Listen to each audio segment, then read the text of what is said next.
गांव हमारे धनबाद बोकारो उड़ीसा में हमारे लोग हैं, तो हम शरणार्थी कैसे बनेंगे? हम तो लाखों करोड़ों की संख्या में हैं। तो सबसे पहला उदाहरण, एक खुरमी को बेटा को खुड़माली में नहीं हिंदी में बात रखना पड़ रहा है आपको समझाने के लिए। कहाँ है आपकी मातृभाषा? कहाँ है आपकी मातृभाषा? तो इसलिए आपको समझना होगा विषय वस्तु को कि हम कैसे शरणार्थी होंगे, कैसे हमारी पहचान छीनी है, उस पहचान के साथ साथ अपने अधिकार को हम कैसे पा सकते हैं। हमारी बात तो पूरा पूरी आप लोग नहीं समझ रहे हैं। आप लोग राही बोलते हैं, हम लोग कुर्बानी बोलते हैं, लेकिन क्यों? इसी कारण कि लोगों ने बड़ी चालाकी के साथ, जिन लोगों ने सरकार को चलाया, चाहे दिल्ली में बैठकर, चाहे राजधानी रांची में बैठकर, उन्होंने बड़ी चालाकी के साथ हमें ही नष्ट करने का प्रयास किया। अब ये भी सवाल है कि भाई हमें क्यों मिले उनको? और भी तो लोग हैं इस देश में, इस राज्य में बहुत सारे लोग हैं, गोंड है, भील है, संताल है, मुंडा है, उरांव है, लोहरा है, ना जाने कितने समुदाय के लोग रहते हैं, 6000 7000 लोग रहते हैं।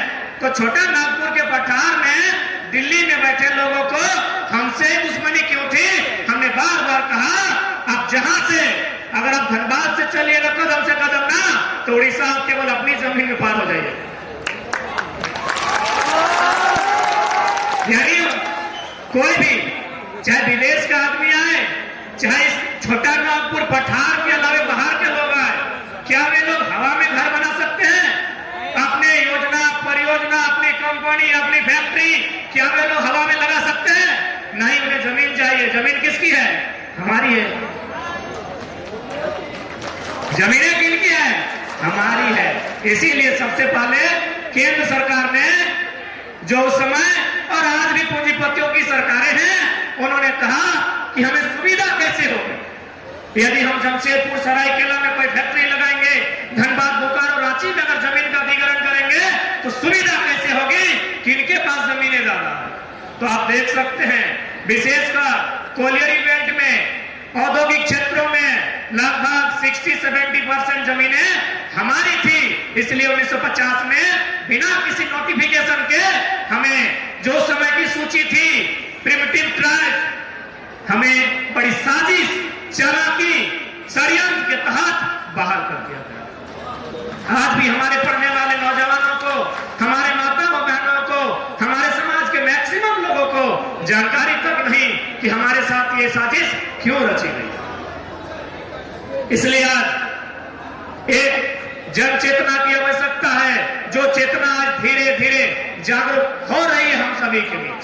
आज हम सबों के बीच एकजुटता की आवश्यकता है। जो एकजुटता हम देख पा रहे हैं, इस एकजुटता को आखिरी मुकाम तक, जब तक हमारी पहचान और सम्मान न मिल जाए, इसे कायम रखना।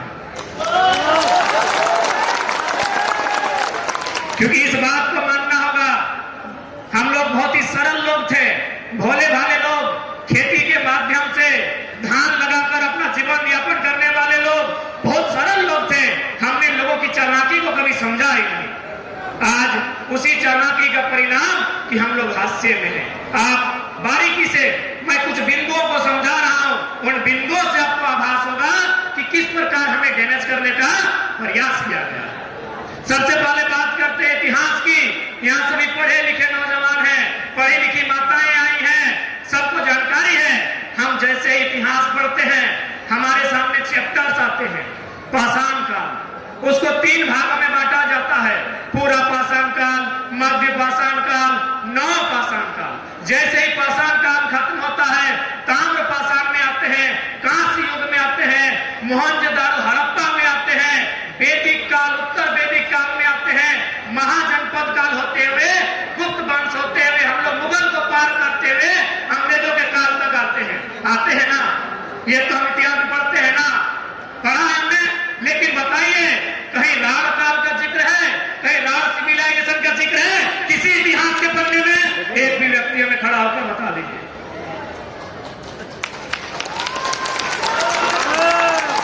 तो यदि राण सिविलाइजेशन का कहीं जिक्र नहीं है, तो क्या हमारे दादा परदादा जो हमको बताते थे हमें राण लोग लगे, क्या ये गलत है? इसका मतलब हमारे पुरखे बताते थे, जो अनपढ़ थे, जिनको स्कूल कॉलेज से मतलब नहीं,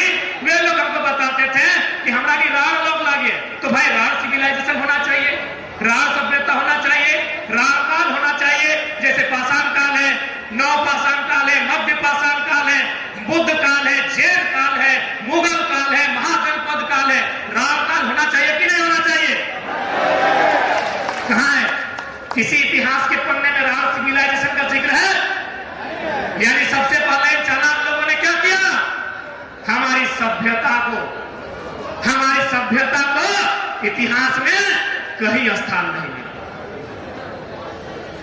अब ये मत पूछिए कि इतिहास लिखने वाले सब बहुत बड़े महापंडित थे, उनसे भूल नहीं हो सकती है, उनसे भारी भूल भी है, और उन्होंने बिल्कुल चाटुकारिता में और द्वेष में घृणा पूर्वक इतिहास को लिखा है।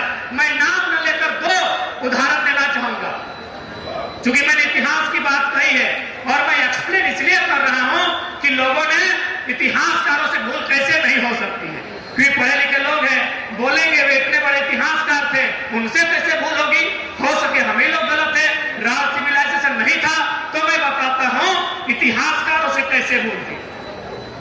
एक राजा का नाम आता है, कहा जाता है कि उस राजा ने, मैं नाम इसलिए नहीं लूंगा क्योंकि लोग जाति धर्म से जोड़ देंगे, उसके बारे में कहा जाता है कि उस राजा ने भारत में जब आक्रमण किया था तो तोप के गोले से आक्रमण किया था, तोप के साथ।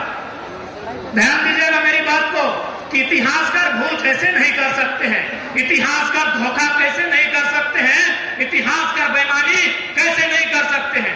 उन्होंने क्या बताया कि 1500 के पीरियड में भारत में एक राजा आया विदेशी, उसने गोला के साथ जो तोप होता है उसके साथ भारत में आक्रमण किया। फिर वही इतिहासकार बताता है 30 साल बाद उसका नाती ने तलवार से युद्ध लड़ा। क्या समझे पढ़े लिखे लोग? दुनिया में पहले लालटेन आया है या एलईडी? पहले लालटेन आया है, सिंपल सा बात है, पहले तलवार आया होगा फिर तोप आया होगा। इतिहास क्या क्या कह रहा है? दादाजी को तोप से लड़ा रहा है और नाती को तलवार से लड़ा रहा है। मैं नाम नहीं लूंगा क्योंकि इसमें धर्म और जाति की बात आ जाएगी। 1500 का पीरियड है, आप चेक कर लीजिए। भूल हुई कि नहीं इतिहासकारों से? राज सिविलाइजेशन को इसी प्रकार खत्म कर दिया गया है। इसलिए नई पीढ़ी, उन्हें गर्व करना होगा, उन्हें अपने